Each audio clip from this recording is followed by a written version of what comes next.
Hey, hello, everyone, and welcome to Kissing Frogs, Conducting a Job Search, the third webinar in the Professional Power Up series by Headhunter on Tap. Professional Power Up is our comprehensive career development series that will get you charged up to power through your job search or career transition. Ashley will be posting the link where you can find the upcoming events and videos from the past events in this series. Complete with 4 interactive webinars, 4 support Ask Us Anything sessions, and personal access to our career experts, this series provides actionable skills and not just more information. My name is Becky P’10, and I'll be your host. I work in alumni relations and constituent engagement with Ashley Doherty, who's helping with the program logistics for today. Before we begin, I'll just remind you of a few things. Please do keep your microphones on mute so that we're all able to hear the presentation. And as you can see, we do have interpretation for today. Welcome, Allie, and thank you for joining us. We also have captioning that you can turn on by going to your navigation bar. If you are having any technical issues, please send a message in the chat directly to Ashley Doherty privately, and she can assist you. If you have questions for Barbara and Jay, please send them directly to me, Becky P’10, in a private chat, and I'll ask the questions for you during the Q&A period. We will try to get to as many questions as we can. We are recording this session, and we'll be sharing it with you and all those who registered who were not able to attend this live. So if you are interested in next week's webinar, Match Game, Enjoying Not Just Surviving the Interview Process, but you can't attend, please do register anyway so that you can receive the videos. Thank you, everyone, for being here. And now I would like to introduce Barbara Grossman and Jay Berger, the amazing duo who make up Headhunter on Tap. Hi, Barbara and Jay. Barbara and Jay are the co-founders of Paradigm Partners. They've spent the last 30 years in executive recruiting and career services, and together they bring a practical, real-world approach to career development services and resume writing. Their approach is informed by their experience as executive recruiters. Barbara and Jay are part of the Alumni Life and Career Coaches program, and they've been generously providing complimentary advice and guidance for our University of Rochester community on the first Friday of most months for almost 2 years now in the Job Talk series. They've already helped so many alumni and other community members with creating new resumes, transitioning industries, finding new career paths, and preparing for interviews, and just assessing how to get to the next point in their career. They are very passionate about helping other alumni and students with finding new opportunities by sharing their expertise, knowledge, and experience. Welcome, Barbara and Jay. We're very happy to have you with us again. And with that, I will turn it over to you now, and I'll be back for the Q&A session. Thanks so much, Becky, and welcome back to those of you who've been with us before. Welcome to those of you who have not and are just joining for the first time. As always, we want to make sure to acknowledge the University of Rochester, as well as Michelle Cavalcanti and Becky P’10 for making this available. During all of our years of doing executive recruiting, we've become very keenly aware through our thousands of conversations with people like yourselves that there are gaps in information that's available, that's accessible and digestible and frankly actionable. Like there's lots of information, it's just not all so straightforward. Sometimes it's very confusing. So our goal today with this program, as with all of these webinars, but with this one specifically, is to share with you some of the things that we've learned that will help to leverage your efforts and maximize or optimize the results you get while you're in a job search. Lots of times we kind of are faced with people saying, I don't even know where to start. So hopefully we'll share some of that today. We have a little formula for those of you who've been with us before. Jay typically starts out with the overview. I come in and do a little of the more nuts and bolts technical stuff, and then he wraps up again at the end. So with that, ready, Jay? 2 points to bring up first. First of all, we were approached by somebody who attended one of our either webinar or job talk, who said, you might want to who knows us, who said, you might want to tell people you guys are married, because the way you come off is pretty familiar. So yes, we are married. We've been married longer than Barbara's worked in search, not longer than I've been in search, but for whatever. That said, also, what the other thing that I think is kind of important is when we envisioned this, one of the things that we wanted to do is not just talk at people, but we wanted to open up some communication, and we wanted to have opportunities for follow-up to the information that we're passing along. That's one of the reasons why we set up Job Talk as an avenue, as well as office hours, an avenue for individuals to come back to us and talk to us about where they might get stuck if they take this information and try to use it in practice, and then along the way get stuck. We wanted to be there to say, okay, try this, try that, or actually more individualize some of the content to whoever is approaching us. So that's two caveats, but let's dive in. That's how we came here for. So high level, let me get us, Barb, what'd you do here? Hold on, get that out of Did I here. mess you up? I'm You did. sorry. Put that at the top. Okay, I'll do that. Well, maybe I'll do that. Okay. There we go. Sorry. We need a technical crew. Okay, that's us. That's all right. Let's start here. Taking stock. So one of the things that's important, we'll start at a high level and then we will go down, as Barbara had mentioned. One of the things to start with is goal setting. When you embark on a search, one of the important things to do is know what you want to accomplish. All right. It's not just changing jobs. It's changing jobs with a sense of purpose. There are things to accomplish. What we talked a little bit in transitions about want versus need, and want versus need is a good idea to understand that, because what it can do is it can lessen sometimes the anxiety that you have when making a search. It can also give you a better sense for how to prioritize the things that you are looking for. We get people who approach us all the time and they say, I need to make a change because I need more growth where I'm working right now. And we try to say that's more, you want more growth and you want more challenge. It's not necessarily a need. Now, need and want are on a continuum, but on one side, want, yeah, I want a little more. All right, that's definitely a want. Need is I'm unemployed and I need a paycheck. That's the extreme need. And then there are things in between, because people change jobs because of they're bored. They want to change industries. They're looking for growth. They're looking for different management structure or more support. They can be, they're looking for location. And as we start to get to location, we're in between that want versus need category, because location can be, I just don't want to commute so long. I want more time to myself, or I need to be closer to home because I need to be available to parents just in case, or my children just in case. Same thing with hours. I need shorter hours because I need to pick up my child from childcare, a little bit more towards need. Once you identify these priorities, also what you can do is you can assign variables to them about how important they are. Values, you can, yes, assign values to them, so because it can become more of an equation at the end. Well, I'm getting more of this, okay, I can take a little bit less of this. But what this will do, having this make a list, which I'm not a list maker, and Barbara will laugh. She's the list maker, I'm not. But in this case, I'm saying make a list. And when we interview people, I make a list. When I interview them, I write down this. I take this from what they're saying to me, and I make that little list, because later on when we present, they have an offer, I will go back to what they said was the goals that they wanted to accomplish and see if it had accomplished those things. So what this will do with that list, it'll inform the types of jobs you apply for. It'll also possibly let you know a little bit about the timeframes involved, because if you are aggressive in your wants and needs, it may take longer. If you're a little bit more reasonable about what you're looking for, it can be less. And then obviously need versus want. If you need a job, you're going to be pretty damn open because you want that paycheck. It also will allow you to validate at the end of the process whether you achieve the results. I'm going to talk more about that a little bit later. Where are we here? There we go. Salary. Now we put a separate slide here because salary is, I guess what we want to say is keep salary in perspective. I mean, salary's there and everybody talks about salary. It's rare when we get somebody, on occasion, I shouldn't say rare. On occasion, we'll get somebody who says, money is not that important to me. And generally, the rare occasion where somebody says, I have more than I need.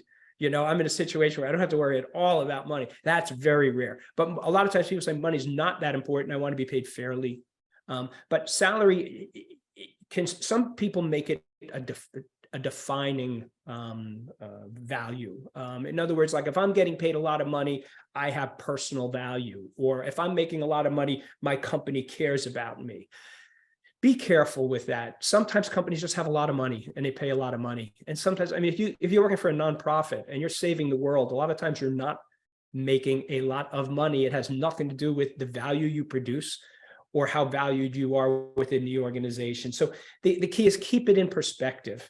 And the one thing about salary too is it's really oftentimes is a sugar high, because what happens is salary can be nice if you get an increase. If you want to leave and they throw money at you to stay, it's short-lived because a month down the road, you've adjusted to your paycheck. You don't even know that your paycheck's a little bit more, and you're still in a situation where you don't feel satisfied, don't feel motivated, and you're unhappy. Starting a search. Here's where people oftentimes will begin or operate from. Being open is what we say. Being open is I'm happy where I am. Everything's wonderful. Everything's good. Things could always be better, but I'm not really actively looking.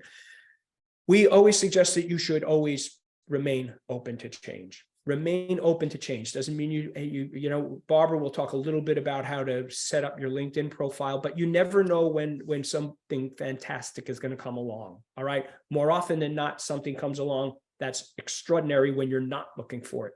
So you want to be aware that when somebody does come with something and can validate it, it might be worth checking out. And that can be a couple times a year, all right, or even less. But that's generally you're waiting to be approached or you hear about something through somebody else. Browsing is the next sense of urgency. Browsing you've had a bad day, all right. It's Friday and you're bored, and you're annoyed at your boss. So you say, let me go see what's out there, all right. Or you want to take the temperature of you read an article. You want to take the temperature of what's going on in the industry, or you have a favorite company that you've always wanted to work for. So, once a month I'm going to check in and see if there's anything available at this company. That's browsing, all right. Committed is more, I want to make a change. I have my list of priorities that I'm looking for. All right. I am going to commit so much time to looking and being out there and finding something that will satisfy these needs. And the last, of course, is a sense of urgency. Urgency is generally you are unemployed. It's a full-time job. You're spending all your time looking for a job. Once you have your ducks in a row, you have your priorities, which we talked about earlier, what you want to achieve. You want to line up your transferable knowledge, your experience, your skills. You want to take that in the form of updating your resume. You want to gear it in the direction that you want to take your career. We talked a lot about that in writing a resume in the last webinar. You want to update and line up your LinkedIn profile so it aligns with, and Barbara will talk a little bit about LinkedIn profiles today, or did we do it last time? Good.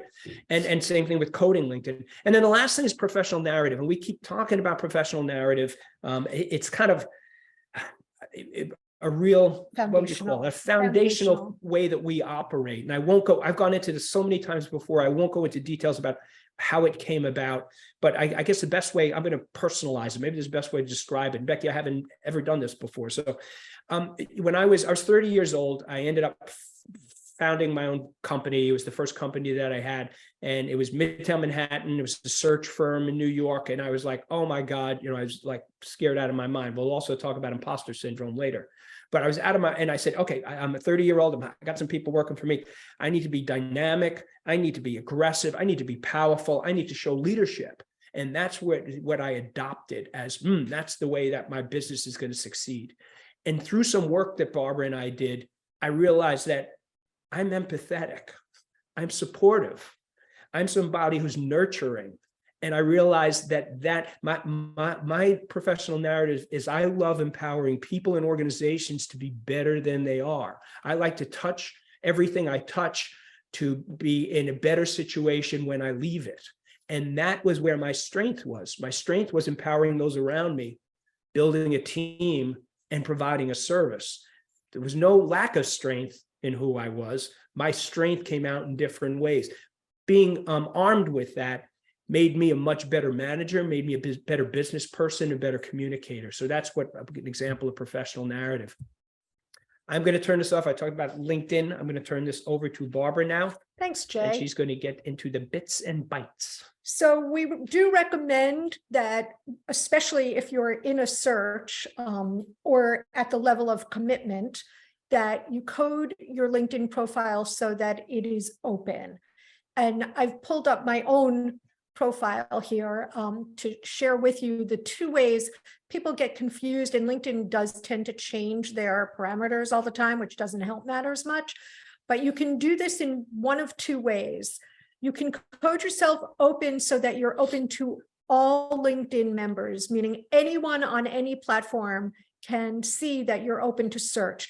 And during the pandemic, they came up with this little green kind of collar around your profile picture, which you'll see in the top sample here. A lot of people don't like the way this looks. I agree with them aesthetically. I think they could have come up with something a little bit more attractive. Like pearls? Well, maybe for women or whomever, but by option, whatever. But from a practical standpoint, it really does work. And as recruiters, I can tell you that when I look at LinkedIn profiles, and some days I look at hundreds, it's really great to have that very quick visual. So graphics do work, but that's only if you're okay with everyone, including the people you work with presently or in your company, knowing that you're open to a search. If you want to be a little more discreet, then just code yourself open to recruiters only. Those of us with a recruiter platform who are not in your company, right? So everyone else not in your company will be able to see that you're open to to making a move. One of the reasons you want to do this is the key is to be findable and searchable for other people, right? You should be findable and we want you to be searchable so that we can find you. And by doing this, when there's a parameter on the recruiter profile that we can check when searching that allows us to say exclude everyone who's not somehow indicated open to search. If you're in one of these two categories, you will then come up in our search, which is really helpful. And we recommend the second one, the recruiters only, to be that you should always leave it open. I was getting there. Well, yeah, go ahead. No, Jay's right. There are a lot of people who leave themselves open for recruiters only all the time. That's their default. And there's a great reason to do that because that comes under that first category of like being open, right? So if something great were to come along, you never know, somebody may reach out to you and contact you. They might anyway, but that certainly makes you more accessible. And the other thing is, if for some reason someone in your company gets wind of your coded that way, you can just, with all honesty, say, oh, that's my default. I just never change it. Going to job titles, you want to make sure to put as many titles as they'll allow you to put in there that are understandable, like that makes sense, right? So you want to use, if you're in both a project management position and a data science position, put both, right? So that you'll come up in those searches. Is all about their algorithms. For location, they only allow you to choose one, which I find a little frustrating, but they do have different categories. I've got Hamden, Connecticut, which is actually where I reside. If I was truly in a search, I would have maybe New Haven County or Fairfield County, depending on where I wanted to be open to, or most likely greater metropolitan New York area, which would encompass a broad area. They do now, since probably 2021, they created this I'm open to remote work category, and you can click that if you are. I do certainly recommend that. Jay mentioned the other day when we were talking about this, I think when in location, you can click USA. if you want multiple locations, like you're Or open open to relocation. or open to anywhere. relocation anywhere. The downside of that is it doesn't let you screen at all. So you're going to get things that probably are not appropriate. I recommend that you click, if you're committed, or actually if you're in an active search, click on the start date immediately. I'm actively applying. It doesn't mean tomorrow. It just means that you're active. So can I interrupt just really quickly? Because this is a Sure. question that's really related to this. The question was just, is the LinkedIn job location for where we currently are or where we want to be? where you want to be. Okay, thank you. Yeah, I mean, yes, I would do it that way.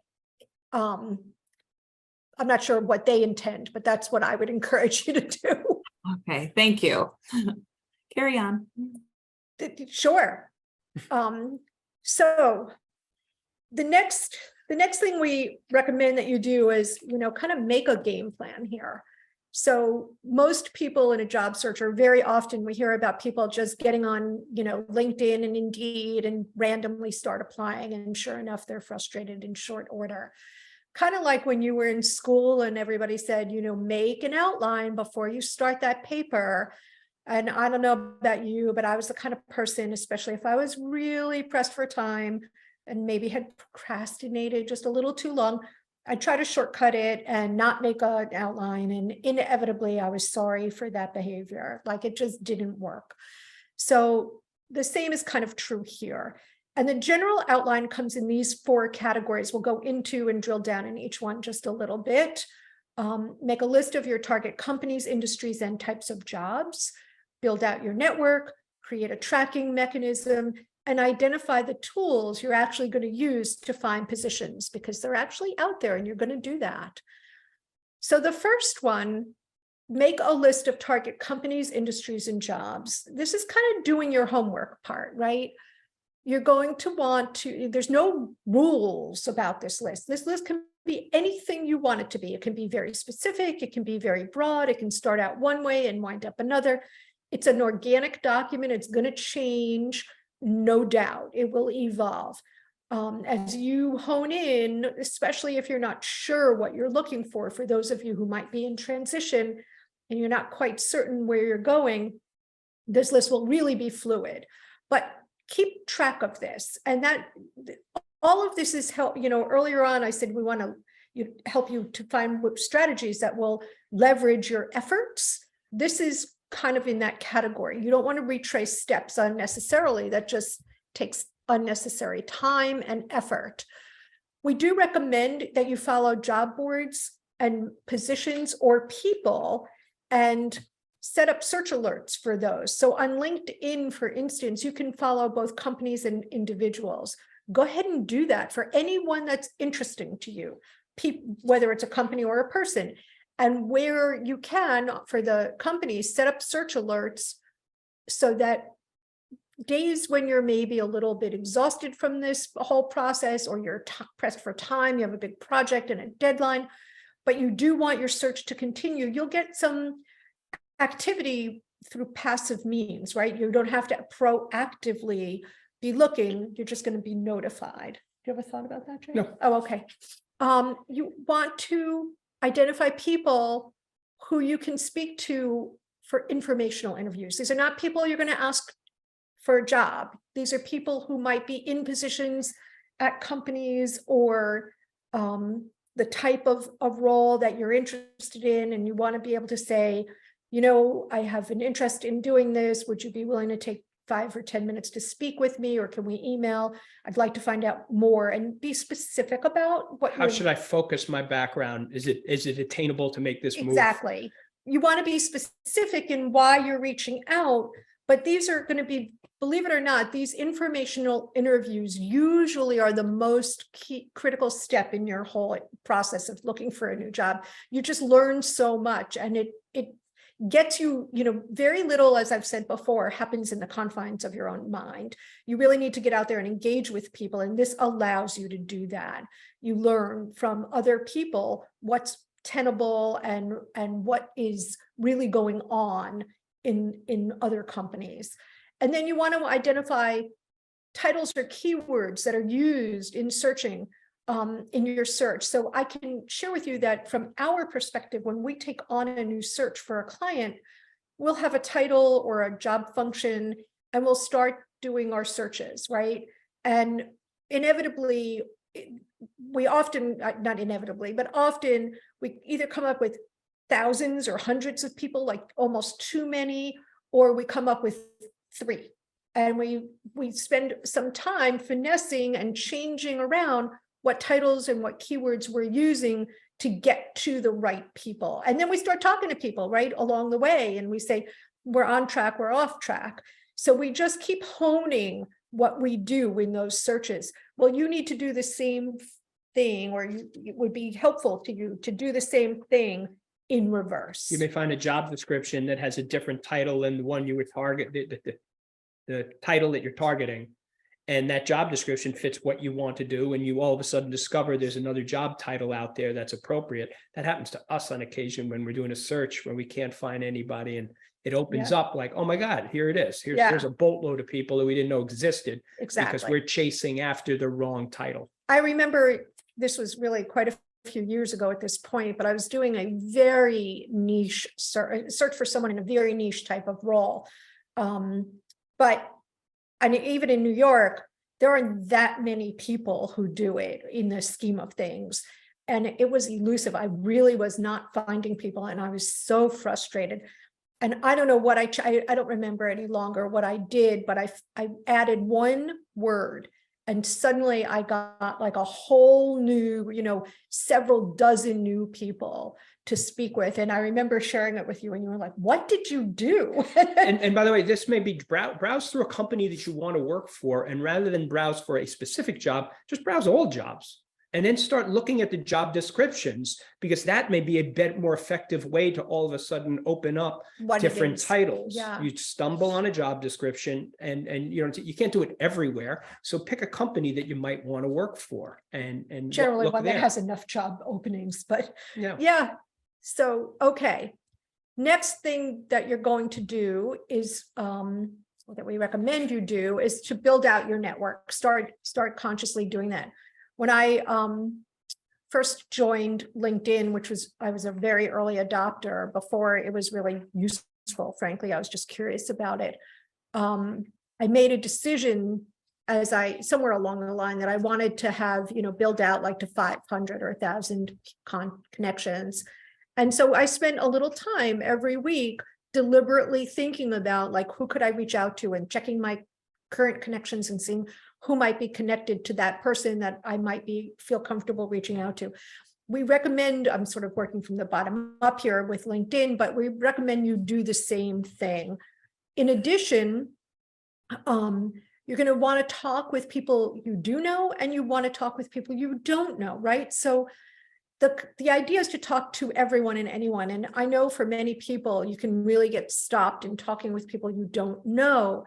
But think about people who you might want to reach out to for informational interviews, people who you've been referred to by other people. And I know a lot of people say, oh, I could never call them or reach out to them. Well, sure you can. I mean, you kind of have to push through that reticence, but you certainly can. And 9 times out of 10, people are happy to respond to you. It's people who are working in companies that you're targeting. There, you want to just be careful to not come across as you're asking them for a job, that you're kind of going back to that informational kind of conversation. You want to speak with colleagues if you're in a situation where your company will be acquired, or you've been laid off, of course, or if it's appropriate. By all means, speak with your colleagues. Don't overlook your alumni associations, Meliora Collective, any other of the networks through the University of Rochester and groups that are available to you. Those are people you might not know. In the categories of people you do know, obviously family and friends, people you meet in social situations.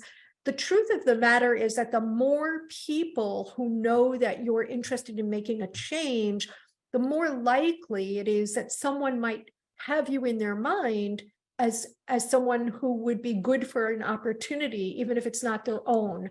But things come up in conversations, and I know it sounds hard to imagine, but in a lot of situations, people do get their positions, their jobs through people they know, people you commute with.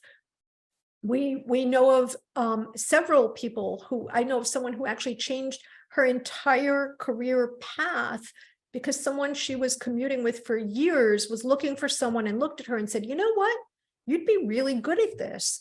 And she was like, me, I don't do that. And he said, no, but you do this. And he had gotten to know her over time. He kind of knew what her professional narrative was. And lo and behold, she was open, she interviewed, she got the job, and 10 years later, that was her career. So talk with people. Think about your affinity groups. If you're active in a fraternity or a sorority, that's a great place to go. Professional associations, obviously, community organizations, places that you play sports or your kids' sports or your spouse's sports, whatever, and places, hobbies. I like to refer to that Jay and I are in a community garden. We meet lots of different people with lots of different backgrounds there. And obviously, LinkedIn, I mentioned earlier. There are also, don't overlook the little hidden gem on LinkedIn, which is groups. Join as many groups as are relevant to you. You can join as many as you'd like. Getting back to talking to people that you know, one of the things that the misnomer I think that's out there is that you're asking people for a favor. And what you don't realize is that making yourself available when somebody knows somebody has a need is not a favor to you. It's a favor that they're passing along to somebody they know, because they know somebody who's looking for somebody good. And now you are being referred by somebody who they can trust. So you're fulfilling a need for somebody else, all right? Or not even trust, even if it's an informational interview. Hey, I just spoke to this person and that they might be great. So it's just, sometimes it's just as hard to find talent as it is to find a job. That's why we exist. Okay, creating a tracking mechanism. Oops, did I go too far? Nope, this is perfect, Jay. You're good. So this kind of gives some people a little anxiety, like, oh, really? Do I have to track this like that? Ugh. Either anxiety or dread. I promise you it's worthwhile. Take your time to do it, because it will allow you to not retrace efforts, and it will also provide you with potentially some valuable information down the road. We know people who've tracked their searches well and gone back to them even unexpectedly a year later or 2 or 3 years later and say, oh my gosh, I spoke to this person at this place. Let me go back and reach out again. So the opposite of this is for those of us who fall into the category of too much analysis, like I could spend all my time doing all this legwork and not getting down to the task of reaching out. Don't fall into that pitfall. Be careful of that little analysis paralysis, but balance and do track. You want to track all the companies you're targeting and the jobs you're targeting. You want to track the conversations that you want to have and the ones you have had. For sure, you want to track the jobs you've applied to. It's always wise to do that, so you're not reapplying to the same job or applying through multiple people when it's out to search firms. You want to certainly track your status and follow up actions, or whatever happened to that situation. You know, you might have a tickler file out of this. It may provide you with the tasks you're going to do in a week from now, like call back in a week. Do keep some notes on all of your research. You know, take some qualitative, leave yourself some room to jot down some notes. Oh, this person was really helpful, or this person said that they won't be hiring for another year, right? They're in a freeze till X date. And please, please, please don't forget to send out thank you notes. Every conversation should really be acknowledged somehow. Nobody ever minds being thanked. So even if it's just a quick text message to say, thank you so much for your time today, that's great. If it's a more substantive conversation, you will probably want to take a little bit more time and write a more thoughtful thank you. We do know, I probably have shared this before. We have a client that we had a candidate at a client who met with about 3 or 4 people, and they were similar people, right, in similar roles, as well as with HR. The person wrote a very thoughtful thank you note to every single person, which the HR person found out about that had happened. And she commented very specifically about how blown away she was. She said it was the best thank you she'd ever seen. Sure enough, this person did get an offer, which they accepted. But I do think that level of thoughtfulness is still part of the interview, right? So every interaction and conversation is really sort of part of who you are in the process. And finally, identify the tools you're going to use. So obviously there are all the aggregators. There are way more than just LinkedIn and Indeed. If you are in a specific area, get familiar with what's in your area. If you're in the nonprofit world, Idealist is the big one, 8,000 Hours is the big one, but there are countless others. I think there's a good dozen to 2 dozen. Dice is kind of becoming obsolete in the tech world, but there are specific tech world aggregators. There are places, I don't know if this is still true, but there were places where you could find all the startups in Manhattan, or New York City, or in San Francisco, probably now in Austin, I would imagine, and other cities where there are similar things going on. You can use LinkedIn, obviously search their jobs, search their groups. If you join a lot of groups, you will see that people will post within groups for people. And obviously companies you follow. If you are following a company and someone there is hiring, that will probably come up in your LinkedIn feed. Don't forget to use your, back to university resources, use their job databases if they have them, or alumni networks, or platforms such as these. By all means, go to companies' websites. You want to, especially if they're large companies, their jobs are not always listed within the aggregators. You may have to go directly, or you may get better results if you go directly to their website. If you're looking in a hospital or a university, they almost always post all positions, which is good and bad. Sometimes they post them even when they already know who they want to hire, but everything's posted. So you will find jobs there. And finally, at the top of mind would be professional associations, who are also always posting for people. I just happen to know within the nonprofit world, Women in Development has a fantastic job board, and it's not just for women. You don't have to be a woman to go access it, nor do they just hire women. It just happens to be that that's the association. There's a Society of Information Managers. They post too, for instance. So many people do. Did you have something you were thinking about? No, we're running out of time. Okay, I'm done. That I wanted to. You're rushing me along, hurrying me. I got my silent cue. Well, I want to take questions at the end. I want to take Okay, questions we're again. good. First of all, I want to speak for people like me who just heard all of that information. That's a lot. That scares the bejeebies out of me.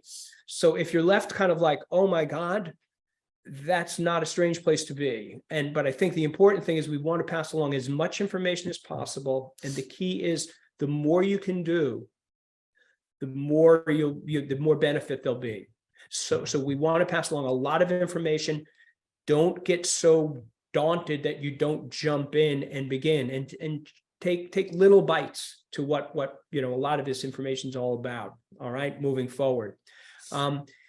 Let's talk about job descriptions. Very important thing with job descriptions. Most people make the mistake when they read a job description of reading a title and then going to the requirements and then ruling themselves out. Okay. We are very, very big that the key when you read a position description, job description, whatever, is read the overview, read what they want the person to accomplish. Don't look at the requirements, look at what they want the person to accomplish. And if you feel you can accomplish that, that is a worthwhile place to apply. All right.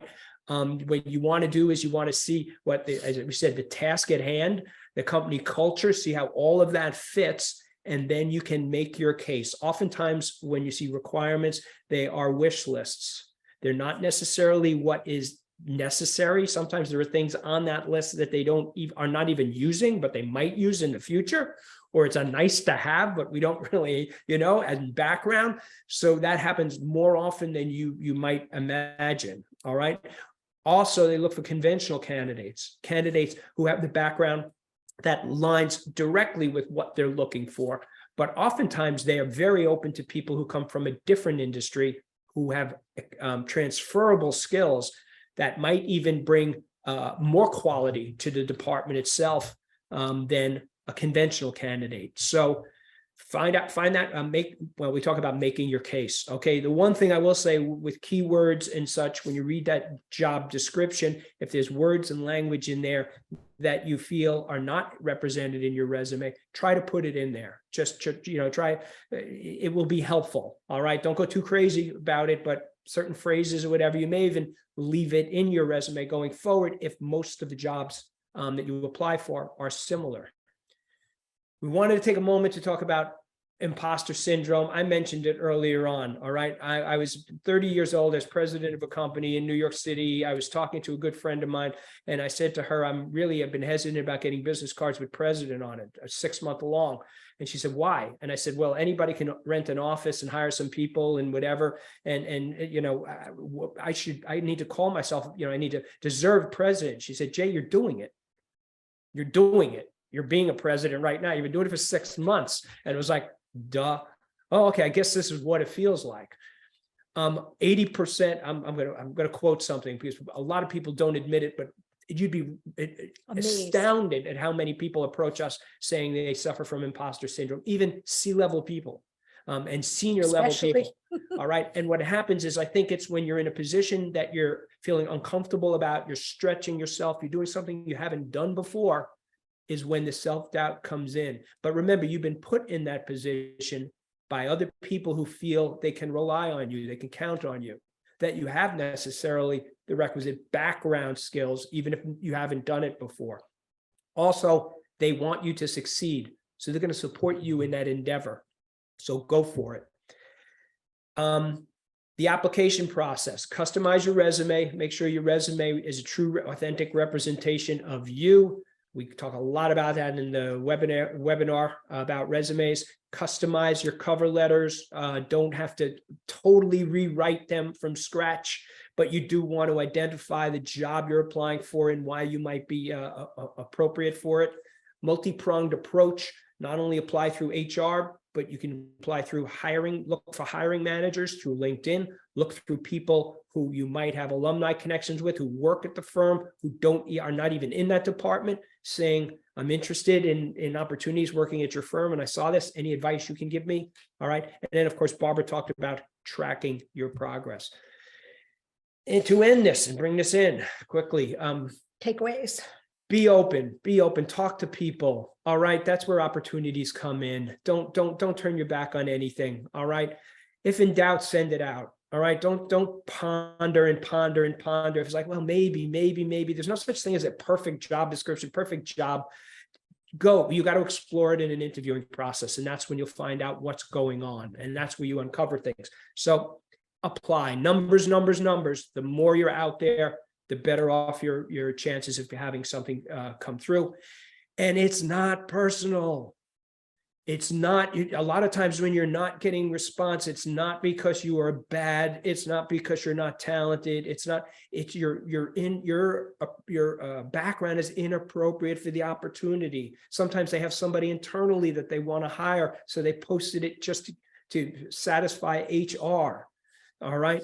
Oftentimes the job description is not a true reflection on what the job is. Your profile looks perfect, but what they're looking for is not really what they even advertise for. So it's not personal. It's a matter of finding what's appropriate. There's an appropriate and great job for everybody out there.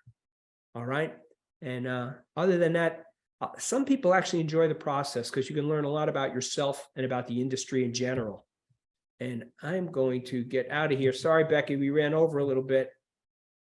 No, this is so great. So much good information. Thank you so much, Jay and Barbara. Yeah, so we'll just get to it. I just want to remind everybody that if you have a question, please send it directly to me in the chat. And Ashley will be putting in a link to Friday's Job Talk, which would be a great thing to, if you're thinking about all this information, some other questions pop up, please do come to Friday's Job Talk. And next, again, she put in the link, or we'll be putting in the link for next week's webinar, Match Game, Enjoying Not Just Surviving the Interview Process. And okay, well, let's get started.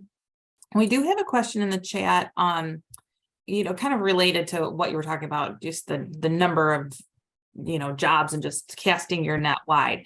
But this person said, I feel like LinkedIn has some funny business going on. One day a job shows 236 applications and oops, I'm sorry, it just popped up. And the next day it will say 42. I just wonder how many of these jobs are posted because the company has to throw it out there, but they already have someone in mind, or an internal candidate versus what they're really looking for new candidates. I have an extremely robust profile and resume and only apply to jobs for which I'm highly qualified.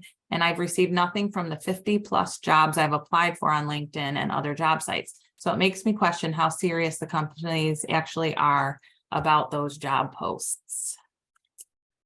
So I would not necessarily be, I'm pretty cynical about LinkedIn. I have my own issues with them, but I wouldn't be cynical in that regard. I think what you're seeing, if you see a couple of hundred one day and then a low number the next, is that the job expired and had to be reposted. So for those of us who post, we only have X amount of time for which it's going to post, and then you have to re-up it. And actually this year they've changed the way they charge, and it's now based on how long you post, which is different. So that may very well be that situation. When it comes to that, you've applied to 50 say jobs and not gotten any response, and you're going through portal after portal, it's possible that it's just a highly competitive area. It's possible, and remember, this is like the Common App going out to colleges. Like, so many people are submitting and there's so much to go through. I'd be curious to know what the time frame looks like on that. But also it's possible that your resume is not quite geared for each job the way it may need to be in order to get a response. Do you have a thought? And when you say I'm eminently, I'm highly qualified for these roles, it may be that they're worried that you are overqualified for those roles. So a lot of times when you say, well, I'm really qualified for these roles, okay, yeah, but we really don't want somebody with that wealth of experience or that broad experience. So a lot of it is being able to connect in a way where you can make your case. We talk about professional narrative. We talk about summaries on the top of resumes, what you're looking for, why you're very interested in that job. A lot of times cover letters read so blandly, and this overview in detail, which is just a reiteration of the resume. It doesn't speak directly about the culture of the company and why you're appropriate for that particular role. We just talked to somebody recently who had several different things, both a personal interest, some recent experience interest, and some older industry stuff that all came together for a particular position. And rather than put that together in a cover letter or make the presentation, it was more of a bland, like, this is what I've done, rather than this is who I am and why I'm appropriate.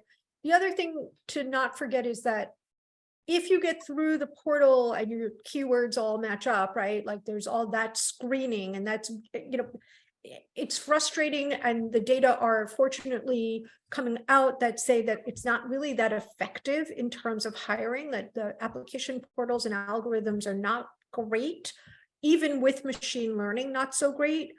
But remember that the people reading your resume are most likely pretty junior level HR people, unless you're at a really sophisticated recruiting company, like one of the big tech companies where their recruiters are really good.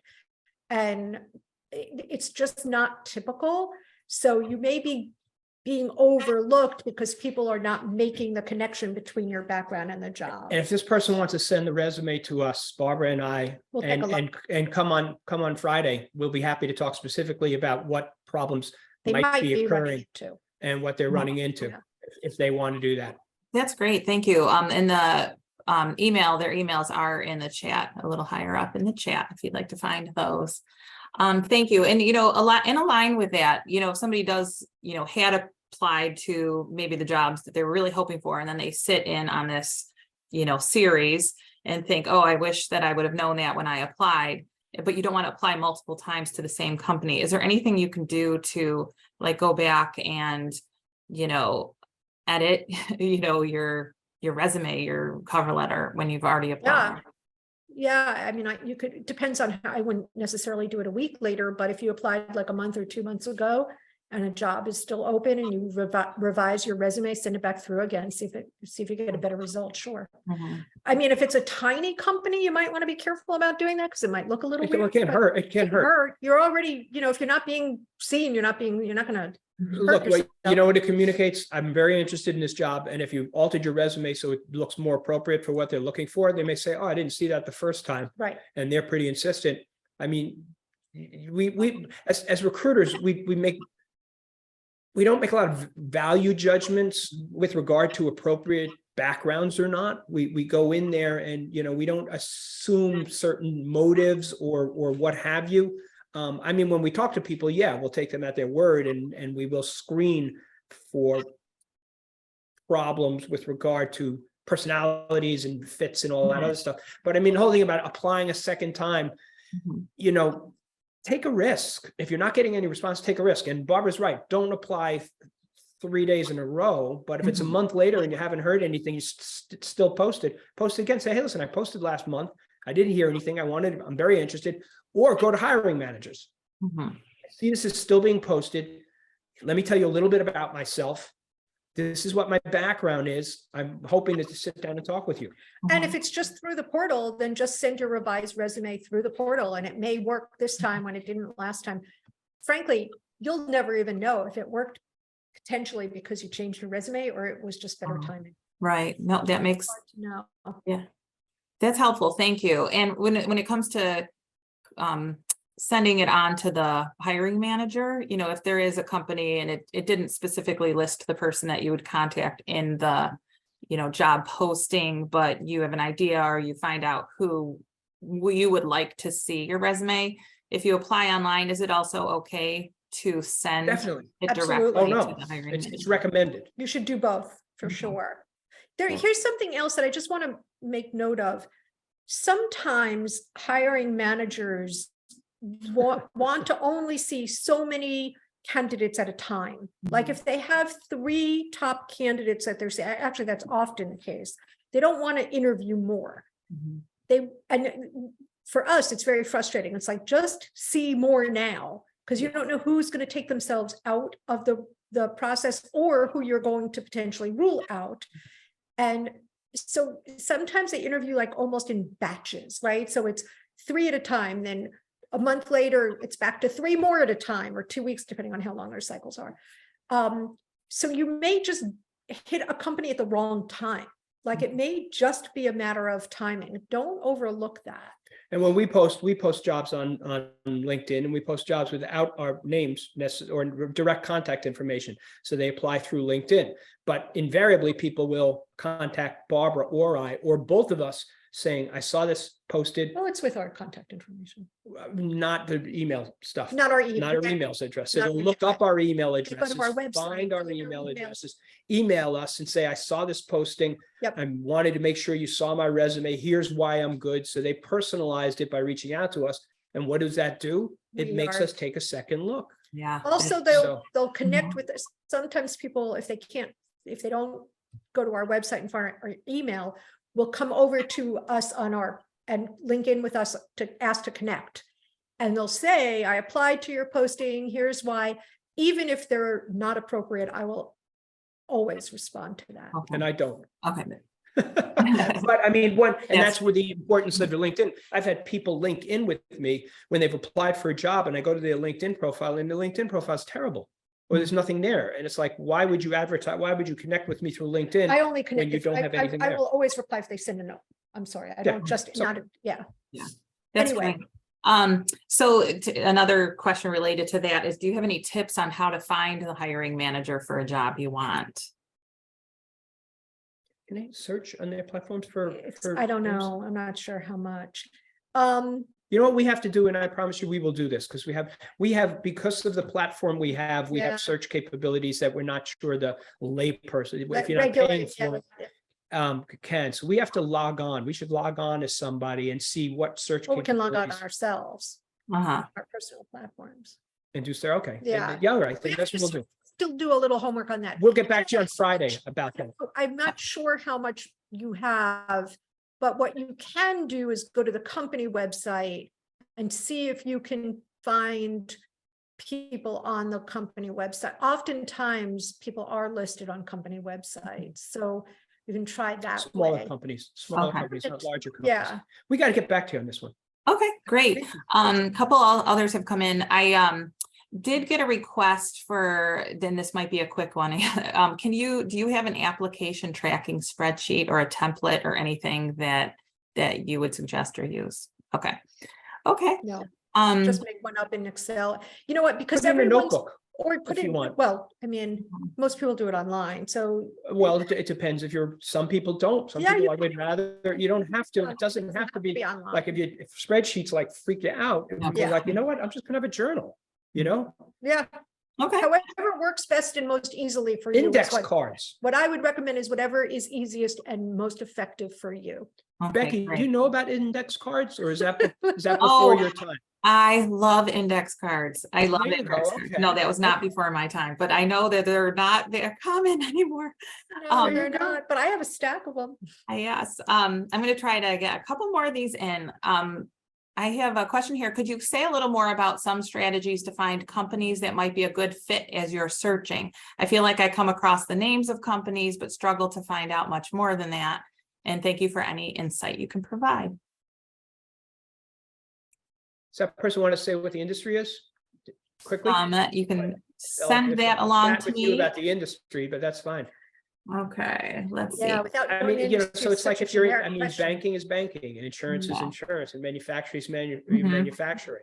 But more importantly, it's what your skill set is also. Because Okay. if you're an accountant, well, I can do, and you're doing corporate accounting, I can do corporate accounting in most any industry, but there's certain industries that are probably aligned with where my core specialty is.